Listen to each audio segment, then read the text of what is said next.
नमस्कार। भारतीय जनता पार्टी प्रदेश कार्यालयामध्ये आयोजित या पत्रकार परिषदेमध्ये आपल्या सगळ्यांचं स्वागत। आज भारतीय जनता पार्टीचा स्थापना दिवस आहे। देशभरामध्ये भारतीय जनता पार्टीचे कार्यकर्ते, पदाधिकारी, नेते यांच्या वतीने मोठ्या उत्साहामध्ये भारतीय जनता पार्टीचा स्थापना दिवस साजरा केला जातोय। या स्थापना दिनानिमित्ताने मी भारतीय जनता पार्टीच्या सर्व कार्यकर्त्यांना मनापासून शुभेच्छा देतो। गेली 45 वर्ष अहोरात्र मेहनत करून भारतीय जनता पार्टीला आज जे यश मिळाले ते यश भारतीय जनता पार्टीच्या त्या प्रत्येक कार्यकर्त्यांचे यश आहे, ज्यांनी हा पक्ष वाढवण्यासाठी मेहनत केली, संघटना वाढवली, आपलं घरदार सोडून पक्षासाठी आणि विचारांसाठी आपलं आयुष्य त्यागलं, आयुष्य समर्पित केलं। अशा सर्व कार्यकर्त्यांच्या जीवावर, अशा सर्व कार्यकर्त्यांच्या बळावरच भारतीय जनता पार्टीला हे आज यश मिळाले। मी भारतीय जनता पार्टीच्या सर्व कार्यकर्त्यांना मनापासून शुभेच्छा देतो। या भारतीय जनता पार्टीच्या स्थापना दिनाच्या निमित्ताने संजय राऊत यांनी देखील भाजपला शुभेच्छा दिल्यात आणि ते असं म्हणतात की महाराष्ट्राकडे वाकड्या नजरेनं बघणाऱ्यांची बोटं छाटा। संजू बाबा राऊत महाराष्ट्राकडे वाकड्या नजरेनं बघणाऱ्यांची बोटं छाटण्याचं काम विधानसभेच्या निवडणुकीला जनतेने केलंय, त्यामुळं तुम्हाला 20 जागा देखील निवडून आलेली नाही। महाराष्ट्राच्या अस्मितेला नख लावणाऱ्यांना, हिंदुत्वाचा गळा घोटणाऱ्यांना घरी बसवण्याचं काम जनतेने केलंय आणि त्यांची बोटं छाटण्याचं काम हे जनतेनं विधानसभेच्या निवडणुकीला, महापालिकेच्या निवडणुकीला, जिल्हा परिषदेच्या निवडणुकीला केलंय। हे संजू बाबा राऊत यांनी लक्षात ठेवलं पाहिजे। भारतीय जनता पार्टीला आशीर्वाद देण्याचं काम पंतप्रधान नरेंद्र मोदीजींच्या पाठीशी एकदा नाही, दोनदा नाही तर 3 वेळेला पूर्ण बहुमत देण्याचं काम, महाराष्ट्राचे मुख्यमंत्री देवेंद्रजी फडणवीस यांना आशीर्वाद देण्याचं काम हे जनतेने केलंय। संजय राऊत, तुमची अवस्था काय आहे याचं आत्मपरीक्षण करा। कधी काळी महाराष्ट्रातला एक मोठा पक्ष म्हणून तुमची अस्तित्व होतं, तुमची किंमत होती, परंतु तुम्ही वंदनीय हिंदू हृदय सम्राट बाळासाहेब ठाकरे यांचे विचार सोडले, पक्षाचा आत्मा सोडला आणि तुम्ही काँग्रेसच्या वळचणीला जाऊन बसलात। त्यामुळे आज महाराष्ट्रात तुमची ही अवस्था झालेली आहे।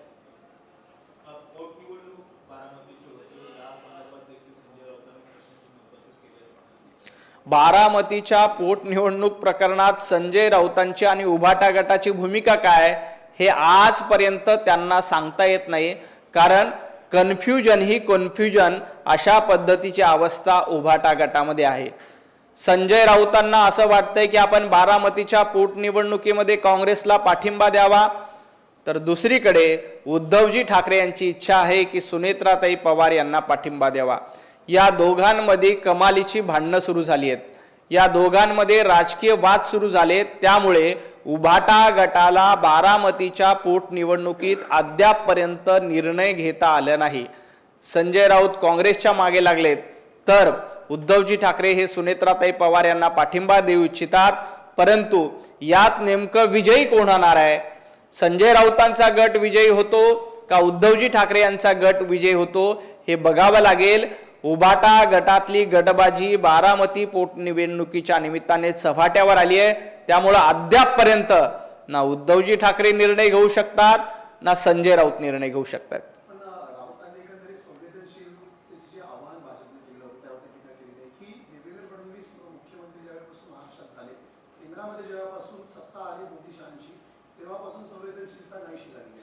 संवेदनशीलतेला नख लावण्याचं काम उभाटा गटाने केले, संवेदनशीलता संपवण्याचं काम उद्धवजी ठाकरे मुख्यमंत्री असताना केलं। नारायणजी राणे यांचं घर पाडणं याला असंवेदनशीलता म्हणतात, कंगना राऊत यांचं घर पाडणं याला असंवेदनशीलता म्हणतात, मोहित कंबोज यांचं घर पाडण्याचा प्रयत्न केलं याला असंवेदनशीलता म्हणतात, एक कार्टून फॉरवर्ड केलं म्हणून नौदल अधिकाऱ्याचा डोळा फोडणं याला असंवेदनशीलता म्हणतात, सर्वसामान्य कार्यकर्त्याला, सर्वसामान्य पत्रकारांनी तुमच्या विरोधात बातमी केली म्हणून त्याला तुरुंगात पाठवणं याला असंवेदनशीलता म्हणतात। महाराष्ट्राच्या राजकारणाची संवेदनशीलता जर का कोणी घालवली आणि त्याची परंपरा जर का कोणी सुरू केली तर त्यात सर्वात मोठं नाव उद्धवजी ठाकरे आणि उभाटा गटाचं येतंय। त्यामुळे संजय राऊत यांनी संवेदनशीलता आणि असंवेदनशीलता याच्यावर बोलूच नाही। महाविकास आघाडीचं सरकार असताना केतकी चितळेपासून भारतीय जनता पार्टीच्या अनेक सोशल मीडियाच्या कार्यकर्त्यांना तुरुंगात डांबणारे आज संवेदनशीलतेच्या गप्पा करतायत। संजय राऊत, तुम्ही तो अधिकार कधीच गमावून बसलेला आहात।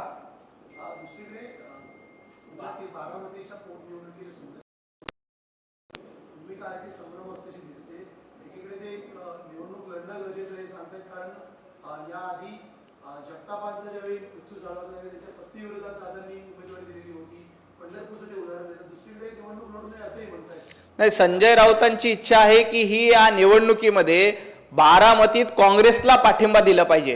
कारण संजय राऊतांना माहिती आहे की 2 वर्षानंतर आपल्याला काँग्रेसमध्येच जावं लागणार आहे। संजय राऊतांची खासदारकी संपल्यानंतर उभाटा गटाकडनं संजय राऊत यांना पुन्हा खासदारकी मिळणार नाही। त्यामुळे आत्तापासून काँग्रेसची तळी उचलायची, आत्तापासून काँग्रेसचा उदोउदो करायचा, आत्तापासून काँग्रेसची गुलामी करायची हे धोरणच संजय राऊतांनी स्वीकारलंय। आणि त्याच गुलामगिरीच्या मानसिकतेतून बारामतीमध्ये काँग्रेसला पाठिंबा दिला पाहिजे अशा पद्धतीची भूमिका संजय राऊत यांची आहे। आज जर का बारामतीमध्ये आपण काँग्रेसला पाठिंबा तर उद्या कदाचित राहुल गांधी यांचे आशीर्वाद संजय राऊत यांना मिळतील आणि संजय राऊत यांना खासदारकीची येणाऱ्या 1.5 वर्षाची निवडणूक लढवता येईल। यासाठी काँग्रेसचं लांगुलचालन करण्याचं काम, गुलामगिरी करण्याचं,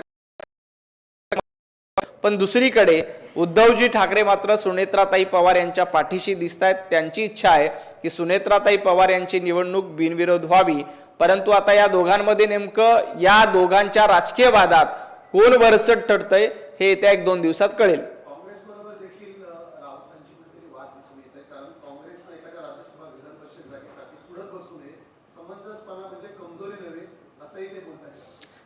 ते काँग्रेसवर टीका करत नाहीत, काँग्रेसला एखादा 2 सल्ला देण्याचा प्रयत्न करतात, परंतु त्यांना माहिती आहे की येणाऱ्या काळामध्ये आपल्याला काँग्रेसमध्येच जायचं आहे। त्यामुळे काँग्रेसचं धोरण महाराष्ट्रातलं मला जास्त कळतंय। हर्षवर्धन सपकाळपेक्षा महाराष्ट्रातली काँग्रेस मला जास्त कळते। हेच या निमित्ताने राहुल गांधींपर्यंत पोहोचवण्याचा प्रयत्न संजय राऊतांकडून केला जातोय।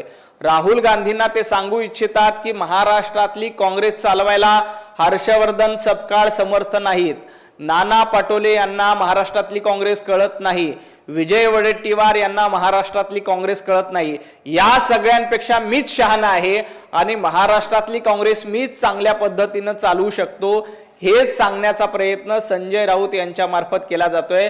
आणि राहुल गांधींपर्यंत हा मेसेज पोहोचायचा की संजय राऊत हे फार मोठे नेते आहेत आणि ते महाराष्ट्रातली काँग्रेस चालवू शकतात। अशाच पद्धतीचे सल्ले सामना अग्रलेखातून देऊन ते राहुल गांधींना इम्प्रेस करण्याचा प्रयत्न करतात की येणाऱ्या काळामध्ये महाराष्ट्र काँग्रेसची सगळी धुरा संजय राऊत यांच्याकडे यावी आणि राहुल गांधी यांनी वडेट्टीवार, नाना पटोले, बाळासाहेब थोरात या सगळ्यांना बाजूला करावं एवढीच संजय राऊतांची इच्छा आहे। आणि त्याच निमित्ताने राहुल गांधींना इम्प्रेस करण्यासाठी अशा पद्धतीचे अग्रलेख लिहिण्याचं काम संजय राऊत यांच्या मार्फत चालू आहे।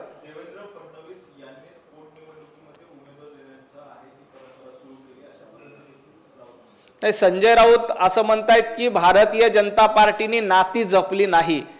भारतीय जनता पार्टी नाती जपणारी पार्टी आहे। ज्यांनी स्वतःच्या भावाचं नातं जपलं नाही, ज्यांनी स्वतःच्या भावाचं नातं न जपता घराबाहेर काढलं, ज्यांनी आपल्या चुलत भावाच्या विरोधात उमेदवार दिला, दादरची निवडणूक ज्यांनी बिनविरोध होऊ दिली नाही। खरं तर आदित्य ठाकरे वरळीमध्ये पहिल्यांदा लढले होते तेव्हा राज ठाकरे यांनी आदित्यजी ठाकरे यांच्या विरोधात उमेदवार दिला नव्हता, परंतु अमित ठाकरे जेव्हा पहिल्यांदा निवडणूक लढले तेव्हा उमेदवार न देण्याचं सौजन्य देखील उभाटा गटानं दाखवलेलं नाही। ज्यांना नाती जपता येत नाहीत, ज्यांना नाती काय आहेत हे माहीत नाहीत, ज्यांना परंपरा काय आहेत हे माहीत नाही, स्वतःच्या भावाच्या विरोधात उमेदवारी द्यायला तुम्ही मागे पुढे बघितलं नाही, तुम्ही काही इतरांना शहाणपणा सांगणार। संजय राऊत आपल्या पक्षाकडनं आदित्य ठाकरेंच्या विरोधामध्ये राज ठाकरे यांनी उमेदवार दिला नव्हता, परंतु तुम्ही अमित ठाकरेंच्या विरोधात दादरमध्ये उमेदवार दिला, तेव्हा तुम्हाला नाती आठवली नाहीत, तेव्हा तुम्हाला भाऊ आठवलं नाही, आणि आज तुम्ही नाती, परंपरा, महाराष्ट्राच्या प्रथा हे सगळे सांगतात, तो तुम्हाला अधिकार उरलेला नाही. काँग्रेस आणि काँग्रेसला एकंदरीत महाविकास आघाडीतून बाहेर काढण्याचं काम राऊत करतात असं दिसतंय का? कारण बारामतीमध्ये काय निकाल लागणार आहे सर्वांना माहिती असं राऊत म्हणतायत. पवारांचाच गड आहे बारामती असंही त्यांनी म्हटलं. नाही, बारामतीच्या निवडणुकीन किंवा एकूणच महाविकास आघाडीची परिस्थिती अशी झालेली आहे की महाविकास आघाडी म्हणजे 3 चाकी रिक्षा आहे. या 3 चाकी रिक्षाचे तिन्ही चाकं वेगवेगळ्या दिशेने जातात. एक उजव्या बाजूला जातं, एक डाव्या बाजूला चालतं, एक कधीतरी पाठीमागे जातं. अशा पद्धतीची अवस्था महाविकास आघाडीची आहे.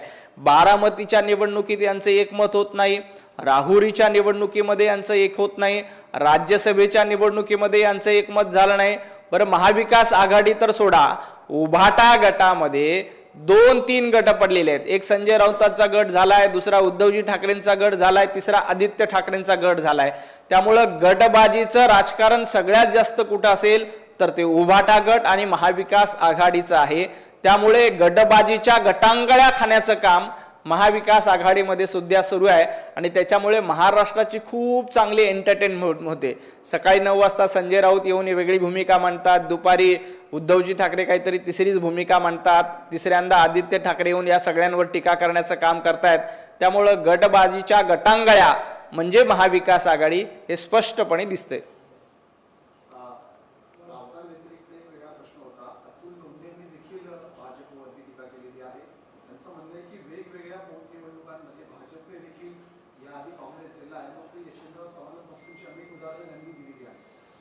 नाही, काँग्रेसची परंपरा काय आहे हे अतुल लोंढे यांनी सांगू नये. काँग्रेसनी या देशाची आणि राज्याची वाट लावण्याचं काम केले. काँग्रेसनं आजपर्यंत सगळ्याच पोटनिवडणुकामध्ये एकही पोटनिवडणूक अशी नाही की जिथं काँग्रेसने बिनविरोध होऊ दिली. काँग्रेसने सातत्यानं खोडा घालायचा, गेरे तो बी टांग उपर म्हणायचं, अशा पद्धतीची अवस्था काँग्रेसची झालेली आहे. काँग्रेसनं राहुरीमध्ये उमेदवार देऊ द्या, काँग्रेसनी बारामतीमध्ये उमेदवार देऊ द्या, या दोन्ही ठिकाणी काँग्रेसचं डिपॉझिट जप्त झाल्याशिवाय राहणार नाही. काँग्रेसनी परस्पर उमेदवार घोषित करण्याचा निर्णय घेतला जातोय. काँग्रेसकडनं राहुरीमध्ये देखील उमेदवार देणार असं सांगितलं जात आहे, काँग्रेसकडनं बारामतीमध्ये देखील उमेदवार देणार असं सांगितलं जात आहे. पण काँग्रेसनी कुठेही कसाही कधीही उमेदवार दिला तरी काँग्रेसची पळता भुई थोडी झाल्याशिवाय राहणार नाही. कारण महाराष्ट्रातल्या जनतेनं सातत्यानं काँग्रेसला नाकारलंय आणि या पोटनिवडणुकीमध्ये देखील काँग्रेसला नाकारल्याशिवाय राहणार नाही. जनता काँग्रेसला त्यांची जागा दाखवून देईल, जनता काँग्रेसला धडा शिकवल्याशिवाय राहणार नाही. राष्ट्रवादी काँग्रेस शरद पवार गटाकडून थोड्याच वेळामध्ये 11 वाजता पुढच्या काही मिनिटांमध्ये राहुरी या ठिकाणी उमेदवाराची घोषणा केली जाणार आहे. उमेदवारी संदर्भात भाजपसाठी आव्हान वाटतंय? अजिबात नाही. राहुरीमध्ये भारतीय जनता पार्टीच्या उमेदवाराचा अर्ज आज दाखल केला जाईल. भारतीय जनता पार्टीचे प्रदेशाध्यक्ष रवींद्रजी चव्हाण यांच्या नेतृत्वामध्ये हा उमेदवार अर्ज दाखल केला जाईल. राहुरीमध्ये भारतीय जनता पार्टी 100% विजय होणार. राहुरीमध्ये काँग्रेसने उमेदवार दिला तरी काही फरक पडणार नाही. राहुरीमध्ये शरद पवार गटाने उमेदवार दिला तरी काही फरक पडणार नाही. राहुरीची जनता विधानसभेच्या निवडणुकीमध्ये 2024ला भारतीय जनता पार्टीसोबत होती. आत्ता देखील या पोटनिवडणुकीमध्ये राहुरीमध्ये भारतीय जनता पार्टीच्या सोबतच तिथली जनता राहील आणि आमचा उमेदवार अतिशय घवघवीत मतांनी विजय मिळवेल. खूप खूप धन्यवाद.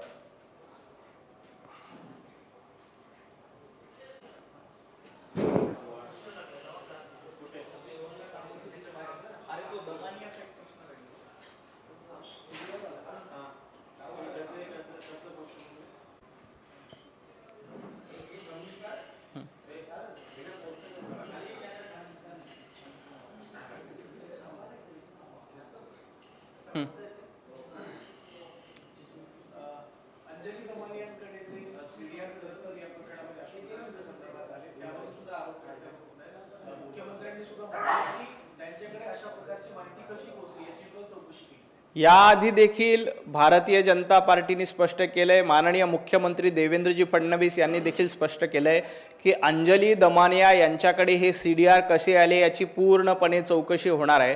फक्त संजय राऊत यांना इतकंच सांगायचं आहे की तुम्ही भोंदू बाबा अशोक खरातानंतर संजू बाबा राऊत यांनी जो नवा धंदा सुरू केला आहे की वेगवेगळे आरोप करायचं, रोज उठायचं, खोटं बोलायचं, रोज उठायचं, गांजा ओढायचा आणि लोकांची दिशाभूल करायची, हे धंदे बंद करा. अंजली दमानिया यांच्याकडे जी काही माहिती कशी मिळाली त्याची पूर्णपणे चौकशी केली जाईल आणि त्याच्यात सत्य बाहेर येईल. परंतु तुम्ही जाणीवपूर्वक जनतेमध्ये संभ्रम पसरवण्याचा प्रयत्न करताय. हा संभ्रम पसरू नका. तुमचे आणि खरात बाबाचे संबंध नेमके काय आहेत, तुम्ही कशा पद्धतीनं खरात बाबाला मदत केली याची माहिती संजय राऊतांनी आधी दिली पाहिजे. कारण संजय राऊत यांचे आणि भोंदू बाबा अशोक खरात यांचे देखील संबंध असल्याची माहिती आमच्याकडे आहे. त्यांनी महाविकास आघाडीचं सरकार असताना या भोंदू बाबाच्या आश्रमाला पाणी पोहोचवलं पाहिजे यासाठी संजय राऊत यांनी तत्कालीन मुख्यमंत्री उद्धव ठाकरे यांच्यावर दबाव टाकला होता. त्यामुळं याची देखील माहिती समोर आली पाहिजे आणि त्याबद्दल संजय राऊतांनी खुलासा केला पाहिजे. खूप मुख्यमंत्र्यांनी काल असं म्हटलं की खरात प्रकरणामध्ये ईडीची सुद्धा आता एंट्री होते. ईडीने सुद्धा या प्रकरणाचा कॉग्निझन्स घेतलाय आणि ज्या पद्धतीची कनेक्शन जे आहेत त्यासोबत अशोक खरातचे सगळे संबंध समोर येत आहेत, त्यातून काही मोठ्या नेत्यांवर किंवा मोठ्या नामांवरती कारवाई होईल असं वाटतं. भोंदू बाबा खरात प्रकरणामध्ये जे कोणी दोषी असतील त्या सगळ्यांवर कारवाई केली जाईल. कुणालाही सोडलं जाणार नाही. खूप खूप धन्यवाद.